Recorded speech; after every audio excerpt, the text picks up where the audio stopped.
Welcome to my channel विद्यार्थी सहयोग। आज हम आपके समक्ष जो विषय लेके प्रस्तुत हुए हैं, इस विषय का नाम है उपसर्ग। उपसर्ग व्याकरण का ही एक अंश है। तो अभी हम देखते हैं कि उपसर्ग क्या है। उपसर्ग जो शब्दांश शब्दों के पहले मिलकर उनके अर्थ बदल लेते हैं, जो शब्दांश शब्द के आदि भाग में आते हैं और जुड़कर क्या करते हैं, उसके जो अर्थ है उसका अर्थ बदल लेते हैं, उन्हें उपसर्ग कहते हैं। ठीक है। अब जैसे उदाहरण है, जैसे ताप के पहले मतलब आदि भाग में ताप के पहले प्र जोड़ने से प्रताप हो गया। ये जो ताप है, ताप के पहले प्र जोड़ने से प्रताप हो गया। अब ताप का अर्थ क्या है? ताप का अर्थ है जैसे ताप गर्मी। ठीक है, ताप का गर्मी। ठीक है, इसके साथ जब प्र जुड़ गया, आदि भाग में जब प्र जुड़ गया तो इसका ये गर्मी का अर्थ बदल गया, जाके प्रताप हो गया। प्रताप मतलब प्रकोप, शक्ति। मतलब अभी हमने देखा जैसे ताप का अर्थ था क्या था? गर्मी। ठीक है, अब उसमें आदि भाग में प्र उपसर्ग जुड़ गया और उपसर्ग जुड़ के क्या हो गया? प्रताप हो गया। तो इसका अर्थ बदलकर शक्ति हो गया। तो इसका प्रताप, उसका प्रताप बड़ा ही भयंकर है। ठीक है, तो ऐसे ही उपसर्ग में क्या होता है, हमेशा आप लोग याद रखोगे कि शब्दांश के आदि भाग में जो जुड़ते हैं वो क्या है? उपसर्ग है। ठीक है, तो अब हम देखते हैं कि उपसर्ग कितने प्रकार के होते हैं। उपसर्ग है 3 प्रकार के होते हैं उपसर्ग। ठीक है, क्या क्या है? संस्कृत उपसर्ग, हिंदी के उपसर्ग और उर्दू के उपसर्ग। अब हमें कितना मिला? 3 उपसर्ग मिले, प्रकार 3 मिला। संस्कृत उपसर्ग मिला, हिंदी के उपसर्ग मिला और उर्दू के उपसर्ग मिला।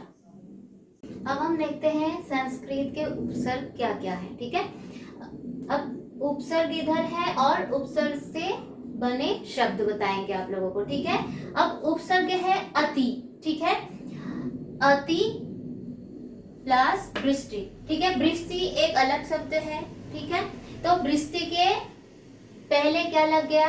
अति। ठीक है, अब इसका बन जाएगा अति वृष्टि। ये एक बन गया शब्द। और हमें पता ही है कि उपसर्ग कहाँ आते हैं? शब्दांश के आदि भाग में आते हैं। तो ये जो शब्दांश है, ये जो शब्द है, इसके आदि भाग में अति जुड़कर क्या हो गया? अति वृष्टि। ठीक उसी तरह क्या है? अधि। अब अधि के साथ कार। ठीक है, कार के जो कार शब्दांश है, ये जो शब्दांश है, इसके आदि भाग में अधि जुड़ के क्या हो जाता है? हम अभी देखते हैं।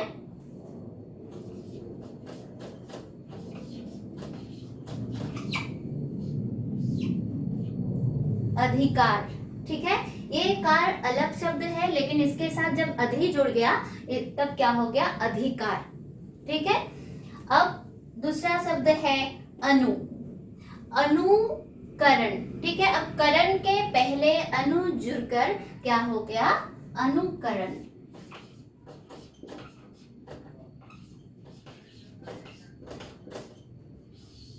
अनुकरण। ठीक है, ये करण का शब्द अलग मतलब जिसका अर्थ अलग था, लेकिन अनु जुड़ने के बाद इसका शब्द का क्या हो गया? अर्थ बदल गया। ठीक उसी तरह अब के साथ मान जुड़ गया। मान तो क्या था?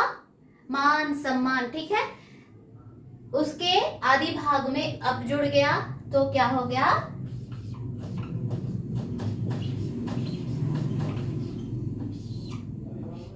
अपमान। ये जो अपमान शब्द है, इसका अर्थ है किसी को क्या करना? सम्मान नहीं देना, सम्मान में आघात पहुंचाना। ठीक है, उसे अपमान कहा जाता है। तो अभी मान का अर्थ बदलकर अब जुड़ने के बाद मान का अर्थ बदलकर अलग अर्थ बन गया। ठीक है, उसी तरह संस्कृत के और बहुत सारे उपसर्ग हैं। ये है अभी, अब, आ, उत, उप, दुह, नी, नीर, परा, परी, प्र, प्रति, वि, सम, सु। ठीक है, ये हमें याद रखना होगा।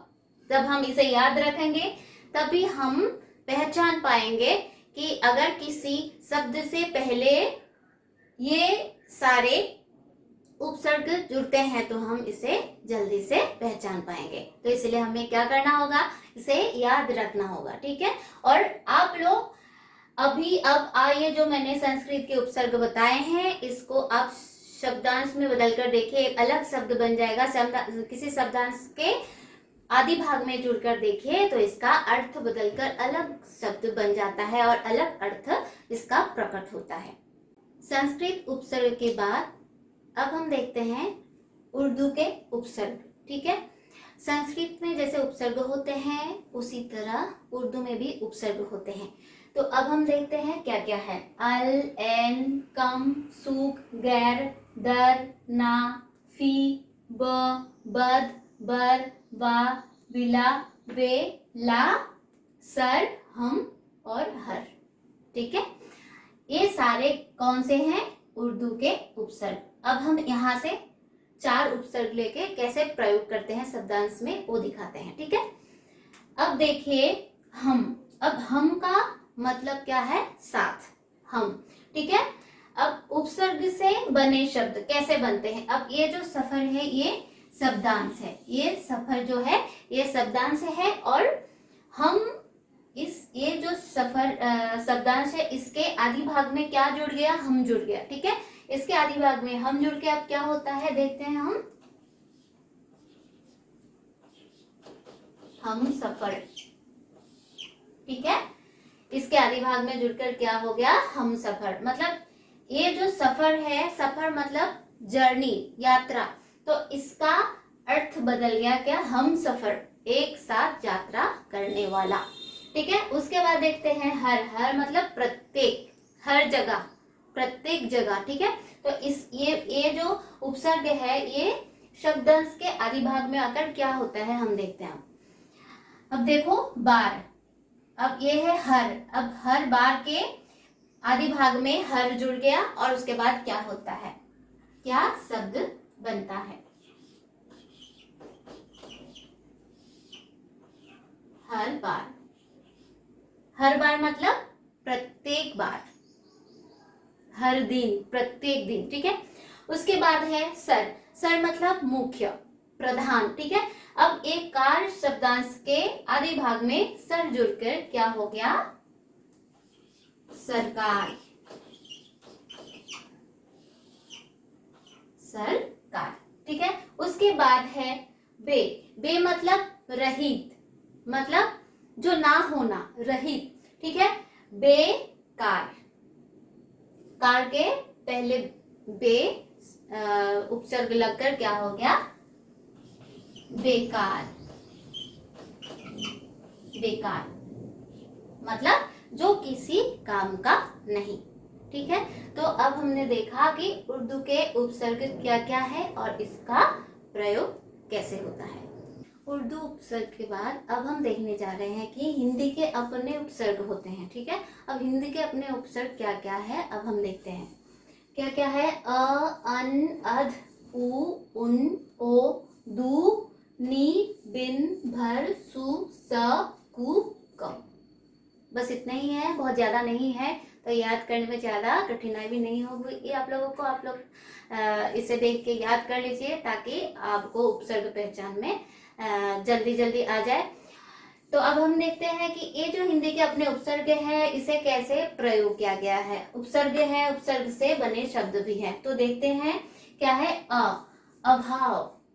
मतलब अभाव, मतलब किसी का अभाव होना, जैसे खाने पीने का अभाव। ठीक है, अब देखते हैं शब्दांश से आदि भाग, शब्दांश के आदि भाग में लगने से क्या होता है। अब लग शब्दांश के आगे अ लगने से क्या हो गया, अब हमको क्या मिला, अलग। अलग मतलब वो सबसे अलग है, मतलब क्या है, दूसरों से अलग है, ठीक है। अब है कु, कु का मतलब है, इसका अर्थ है खराब, ठीक है। कर्म के आदि भाग में कु जुड़ के क्या हो गया, कुकर्म, कुकर्म। कर्म तो हमें पता ही है, कार्य करना, ठीक है। तो कार्य, और कु इसके साथ जुड़ के इसका कैसे अर्थ बदल गया, कुकर्म मतलब बुरा कार्य, ठीक है। उसके बाद है क का मतलब भी खराबी है, ठीक है। इसमें अब पूत, पूत मतलब क्या है, पुत्र, बेटा। अब पूत के आदि भाग में क जुड़ के क्या हो गया, कपूत, कपूत मतलब खराब बेटा, अच्छा बेटा नहीं। मतलब पूत मतलब पुत्र था, इसका अर्थ अलग था, लेकिन जब इसमें क जुड़ गया तो इसका अर्थ बदल गया। उसके बाद है सु, सु है उत्तम, उत्तम माने बढ़िया, अच्छा। सु काज, काज भी क्या है, कार्य, काज का अर्थ भी कार्य ही है। तो इसमें सु जुड़ गया तो क्या है, सु काज, सु काज, ठीक है, मतलब अच्छा कार्य। अब देखते हैं स, स का भी एक ही मतलब है, स का मतलब क्या है, उत्तम। हमने सु में भी इसका अर्थ हमें पता चला था कि उत्तम ही है, तो स का भी अर्थ क्या है, उत्तम, ठीक है।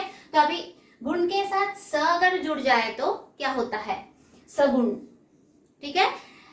गुण मतलब हमारे में जो विशेषता रहती है, हमारी जो अच्छाई है उसे गुण कहा जाता है, और हमारे में जो बुराइयां रहती हैं उसे दोष कहा जाता है। तो अब गुण में स मिलने से सगुण हो गया, मतलब हमारे अच्छे गुण, ठीक है। तो स्टूडेंट्स, हमने उपसर्ग उपसर्ग के बारे में पढ़ा, हमें 3 उपसर्ग मिले। आप लोगों को अगर मेरा वीडियो अच्छा लगा तो प्लीज़ लाइक कर दीजिए, कमेंट भी कीजिए, कि ताकि हम और वीडियो बनाने में हमें प्रेरणा मिले। और उसके बाद सब्सक्राइब कर दीजिए। सब्सक्राइब करने के लिए वो बेल बटन जो है उसे दबा दीजिए, तो आप लोगों को बैक टू बैक नोटिफिकेशन मिलती रहेगी। धन्यवाद।